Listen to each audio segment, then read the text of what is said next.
Welcome back everybody to another video, and today we finally got the patch notes for XDefiant Season 1. It drops tomorrow at 9 a.m. Eastern Standard Time, which I thought was a little odd, but you know, I'm not gonna complain. The quicker we get it, the better, you know. So we're gonna go over the patch notes real quick and just tell you my thoughts, tell you what I'm excited for, what I'm questioning, you know, all that. And hopefully, if you have any questions, make sure to leave them down below. I'll try to answer them. I'll give my feedback and all that. And I just can't wait for till tomorrow, you know. So first, let's get into gameplay. Change the expiration timing of activated boosters so their lifespan counts down only towards match time when you're actually playing. I thought this is what initially it was supposed to do. I guess it got bugged or something, because I remember Mark did say that it was supposed to count only while you're in the game playing. So that's good. I'm glad that's getting fixed. Lower the XP threshold for each Battle Pass tier to give Battle Pass progression a little more pep. That's great, because it actually took a long time to level up this Battle Pass in the preseason, even with like boosters. That's why they did all the double booster, the Battle Pass booster for the weekends, which I love. I love that they're lowering the threshold. I think that's a good change as well. Hopefully be able to get it quicker, you know, since there's 90 tiers now instead of the 50. Tuned match bonus XP rewards. MVP and victory went from 2,000 to 1,000 XP. Draw went from 1,000 to 500, and completion doubled from 2,000 to 4,000 to encourage player stick to itiveness. Okay. So it looks like essentially they're not going to reward you as much for getting MVP or winning, more so just playing the game. They just want you to stick the game out to completion, whether you win or lose. I guess that's to combat people leaving mid-match if they're getting absolutely destroyed. I mean, we'll see how that goes. I honestly, we'll see how it goes. I don't really have a comment on that, but only time will tell. Answered a community ask to add a headshot icon to the kill feed because it feels good to rub it in. Yes, it does. Also, sometimes I just die way too quickly, and I want to make sure that I'm not just dying to all body shots, because there's no way all body shots from like the MDR will kill me as fast as I was getting killed. So I'm assuming there was headshots involved, and I just want to be able to tell that there are headshots. So that's good. Next, which is the content update, added the GSK faction and their no nonsense announcer HQ. So this is the Siege faction. If you ever played R6 Siege, specifically like Blitz, IQ, Jaeger, it's those guys that are coming into the game.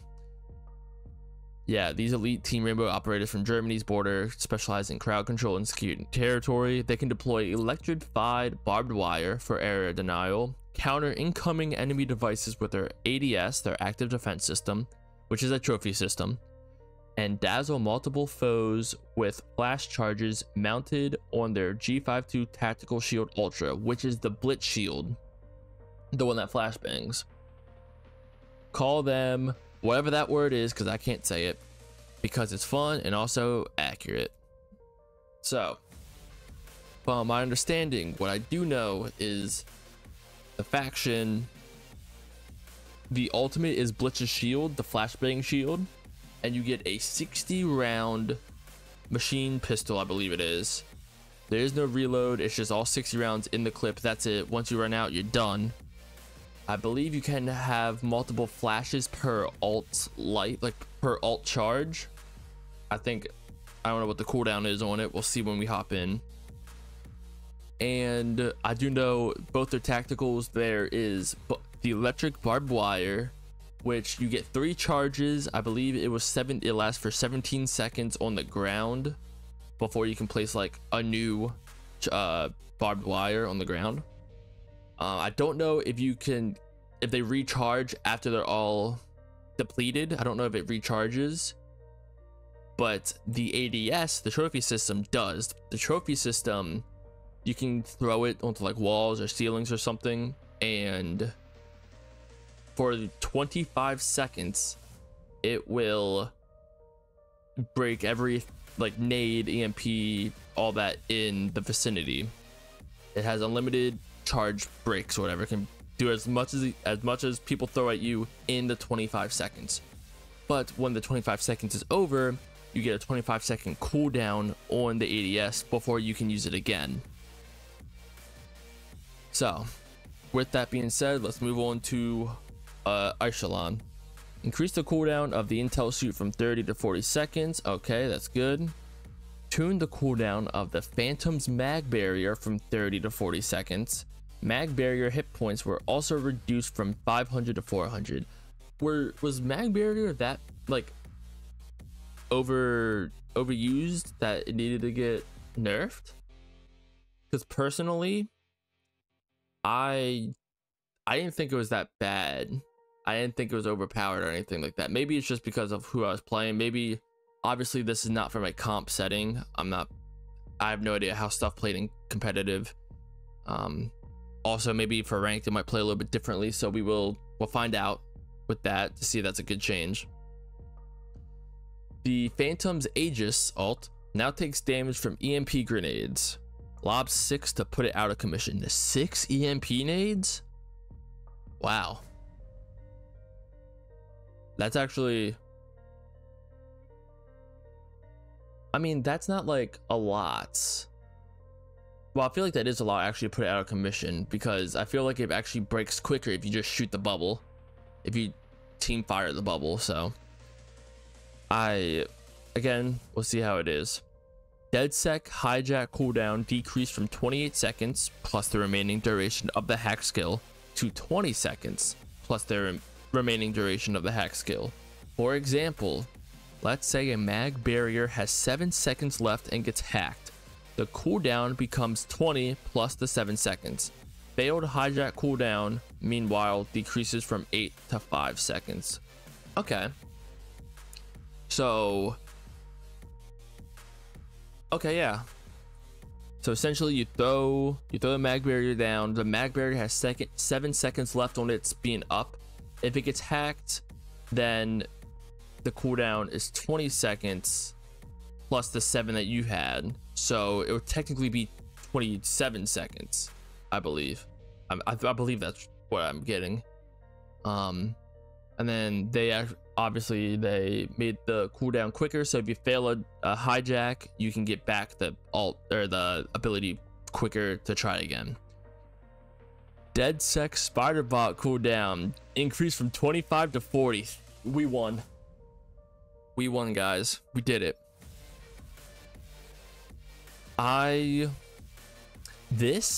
So Spiderbot and, in my personal opinion, Cleaner Firebomb both needs to get nerfed. Definitely I think Spiderbot more, which I'm glad it did. I think this will be a great change. I do think it will get to a point where you won't even be running Spiderbot anymore, because I feel like you wouldn't even get it that often in a match to warrant you using Spiderbot. You know, you'd probably just be running hijack. So I do think it's a good change.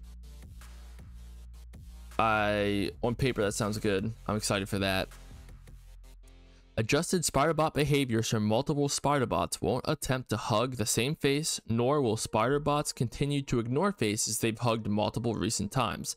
Some give and take from the Spiderbot kingdom. Alright, that's good. Decrease the cooldown of Libertad's Bayervita boost from 25 to 20. Okay, I do think that one needed to get buffed a little bit, because everyone was running the other one that I cannot remember the name of, the little canister you throw on the ground. Everyone was running that just because it was better, to be honest. It was a better tactical. So hopefully with this change it will get more use, I'm hoping. Fix Libertad's Medico Supremo so no longer disappear after deploying. Player respawns at a different faction. I didn't even know that was a bug, but I'm glad they're fixing that. Maps. Added the new clubhouse map. That's the one from Siege. A 2-story hangout popular with international operators. Ideal for firefights in the short to mid range. Home to game modes Dom, Occupy, Hotshot, and the new CTF. Okay. Oh, that's gonna be fun. I feel like CTF's gonna be a great game mode. And I'm so happy that I don't know if they got to it yet in here, but Bomb as well will be right off the jump on season 1 because it was such a high demand. I think that's going to be amazing. The little preview they showed today at the XD brief was really got me hyped, honestly. I think Bomb's gonna be very good. Game modes: added capture the flag, hereafter referred to as CTF. For the uninitiated, you take the enemy's flag from their base. Okay, yeah, that's just saying how CTF is played. Weapons: improve the hit flinch penalty incurred when being shot with a sniper rifle equipped. Wow, that's gonna be a lot of flinch, I feel like.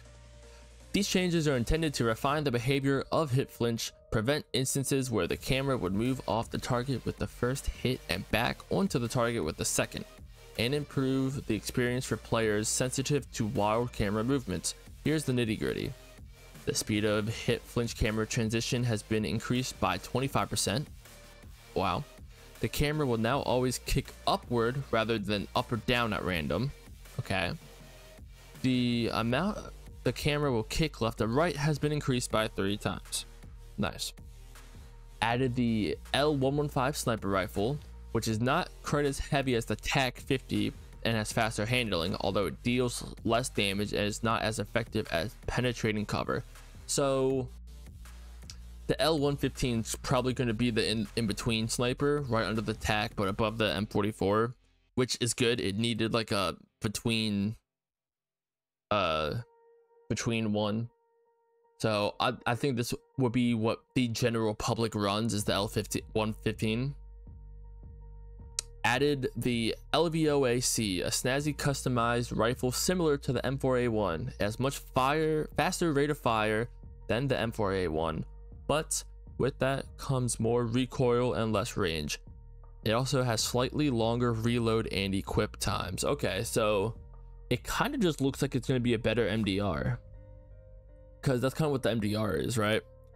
So they're going to need to buff the MDR, I think, in some way when this comes out. Obviously they're going to have a little peaceful what's it called, a grace period when this comes out to test it all out, but I do think the MDR is going to get a buff at some point in the near future. Added the sawed-off secondary weapon. This close-range version of the double-barreled shotgun packs a big boom for its size. Imagine carrying the primary weapon in your secondary slot, and that's this. I did see what they used in the little preview with the sawed-off shotgun.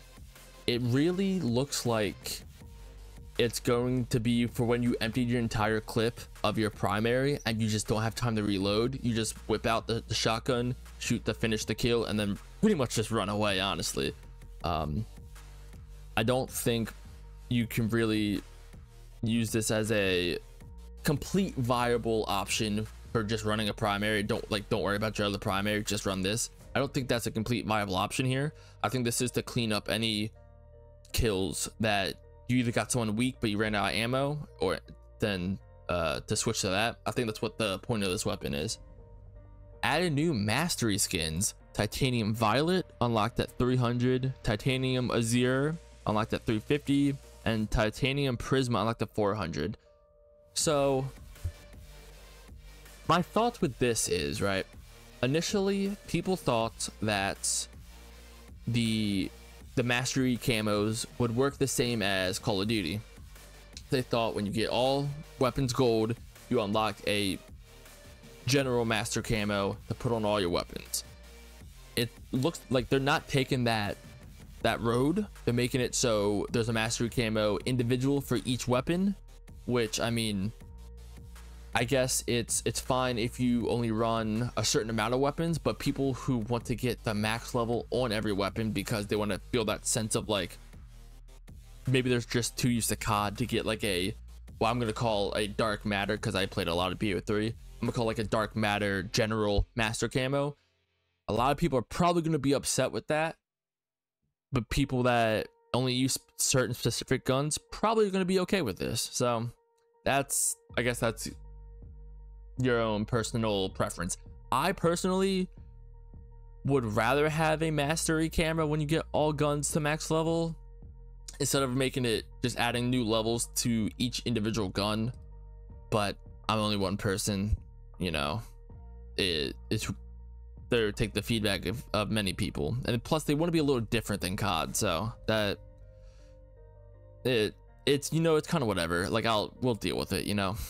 All right, fixed weapons and optics shake first person view while holding ADS. All right, that's a bug fix. Devices added a new and improved visual effect for the flash grenade, replacing the previous effect, which was intense. It really was. If you didn't get flash, pretty much, if you don't know what I'm talking about, pretty much your entire screen would just almost blind, like worse than like COD flashes back in the day. Like it was very bad, and like it almost like burned your eyes, which actually they say right here, retina searing. So yeah, I'm glad they fixed it. The new effect is less retina searing, but still appropriate disorienting. Okay, cool.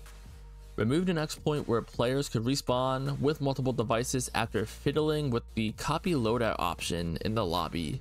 I didn't know that. I'm glad that's fixed, because that would sound awful. Social added the creator code program, which allows players to choose a creator to receive commissions from their Xcoin purchases at no additional cost. To support a creator from the store to see a list of eligible creators.